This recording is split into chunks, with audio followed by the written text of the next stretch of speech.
Hi friends, welcome to Achus online. ഇന്ന് easy ആയിട്ടുള്ളൊരു breakfast recipe ആയിട്ടാണ് ഞാൻ വന്നിട്ടുള്ളത്.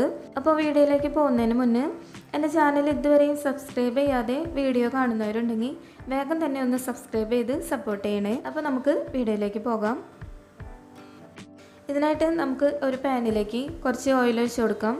അതൊന്ന് ചൂടായിട്ട് വരുമ്പോൾ നമുക്കിതിലേക്ക് ഒരു സബോള ചെറുതായിട്ട് അരിഞ്ഞെടുത്തതും 2 പച്ചമുളക് അരിഞ്ഞതും കൂടി ഇട്ട് കൊടുത്തിട്ട് ഇത് നന്നായിട്ടൊന്ന് മിക്സ് ചെയ്ത് കൊടുക്കാം.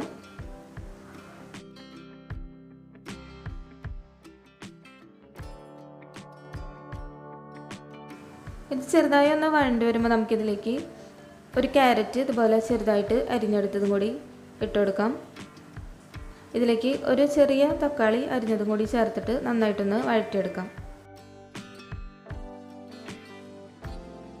ഇത് അധികം നേരം വഴറ്റിയെടുക്കേണ്ട ആവശ്യമില്ല, ചെറുതായിട്ടൊന്ന് വഴണ്ടി വന്നാൽ മതി. ഇതിലേക്ക് ആവശ്യത്തിന് ഉപ്പും കൂടി ചേർത്തിട്ട് ഇതൊന്ന് നന്നായിട്ട് മിക്സ് ചെയ്യാം. ഇത് ചെറുതായിട്ടൊന്ന് വഴണ്ടി വരുമ്പോൾ നമുക്ക് ഫ്ലെയിം ഓഫ് ചെയ്ത് ഇതൊന്ന് മാറ്റി വയ്ക്കാം. ഇനി നമുക്ക് ഒരു ബൗളിലേക്ക് 1 കപ്പ് ഗോതമ്പ് പൊടി ഇട്ട് കൊടുക്കാം. അതിലേക്ക് കുറച്ച് വെള്ളം കൂടി ചേർത്തിട്ട് നമ്മൾ ദോശയുടെ ബാറ്ററൊക്കെ റെഡിയാക്കുന്ന ഒരു പരുവത്തിൽ ഇതൊന്ന് മിക്സ് ചെയ്തെടുക്കാം.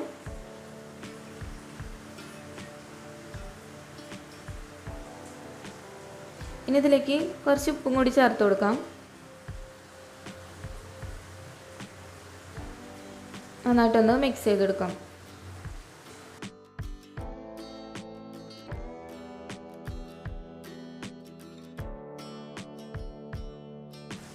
ഇനി നമ്മൾ നേരത്തെ വഴറ്റി വെച്ച ആ മിക്സിങ് ഇതിലേക്ക് ഇട്ട് കൊടുക്കാം. ഇതിലേക്ക് കുറച്ച് മല്ലിയില ചെറുതായിട്ട് അരിഞ്ഞെടുത്തതും കൂടി ചേർത്തിട്ട് ഇതൊന്ന് നന്നായിട്ട് മിക്സ് ചെയ്യാം. നമ്മളിപ്പോൾ ഇതിലേക്ക് ഇട്ട് കൊടുത്ത ഈ മിക്സിങ് വഴറ്റിയെടുക്കാണ്ടും വേണമെങ്കിൽ നമുക്ക് ഇതിലേക്ക് നേരിട്ട് അരിഞ്ഞിട്ട് കൊടുത്ത് ദോശ റെഡിയാക്കി എടുക്കാം. വഴറ്റിയെടുക്കുമ്പോൾ കുറച്ചുകൂടെ ടേസ്റ്റി ആയിട്ട് കിട്ടും. ഇനി നമുക്ക് ദോശ റെഡിയാക്കി എടുക്കാം. നമുക്കൊരു പാനിലേക്ക് ഇതിൽ നിന്ന് കുറച്ച് ബാറ്റർ ഒഴിച്ച് കൊടുത്ത് ഇതൊന്ന് പരത്തിയെടുക്കാം. ഇതിന് മുകളിലായിട്ട് കുറച്ച് ഓയിലൊന്ന് സ്പ്രെഡ് ചെയ്ത് കൊടുക്കാം.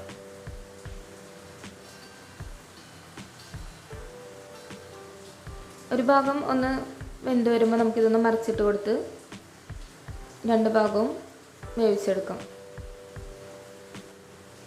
ഇപ്പം നമ്മുടെ ദോശ ഇവിടെ റെഡി ആയിട്ടുണ്ട്. ഇനി ബാക്കി മാവ് കൊണ്ടും ഇതുപോലെ തന്നെ നമുക്ക് റെഡിയാക്കി എടുക്കാം. ഇനി ഇതിൻ്റെ ഒപ്പം കഴിക്കാനായിട്ട് ഞാനിവിടെ ഒരു ടൊമാറ്റോ ചട്നി കൂടി റെഡിയാക്കുന്നുണ്ട്. അതിനായിട്ട് നമുക്കൊരു പാനിലേക്ക് ഓയിൽ ഒഴിച്ച് കൊടുത്ത് അതൊന്ന് ചൂടായിട്ട് വരുമ്പോൾ 1 സ്പൂൺ കടുക് ഇട്ട് കൊടുക്കാം. ഒരു 1/2 സ്പൂൺ ഒലിവും കൂടി ചേർത്തിട്ട് ഇതൊന്ന് മിക്സ് ചെയ്യാം. ഇനി ഇതിലേക്ക് വെളുത്തുള്ളി ഇതുപോലെ ചെറുതായിട്ടൊന്ന് അരിഞ്ഞെടുത്തത് കൂടി ചേർത്തിട്ട് നന്നായിട്ടൊന്ന് മിക്സ് ചെയ്യാം.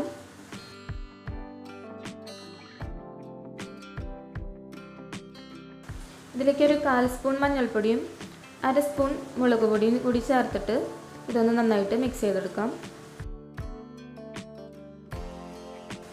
ഇനി ഇതിലേക്ക് ഒരു തക്കാളി ഇതുപോലെ ചെറുതായിട്ട് അരിഞ്ഞെടുത്തത് ചേർത്ത് കൊടുത്ത് നന്നായിട്ടൊന്ന് മിക്സ് ചെയ്തെടുക്കാം.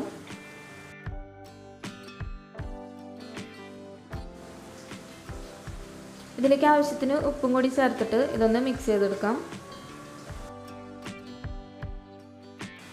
ഇനി ഇതൊന്ന് മൂടി വെച്ചിട്ട് വേവിച്ചെടുക്കാം. ഇതിപ്പോൾ നന്നായിട്ടൊന്ന് വെന്ത് റെഡി ആയിട്ടുണ്ട്. ഇനി നമുക്കിതിലേക്ക് കുറച്ച് കറിവേപ്പിലയും കൂടി ചേർത്തിട്ടൊന്ന് മിക്സ് ചെയ്യാം.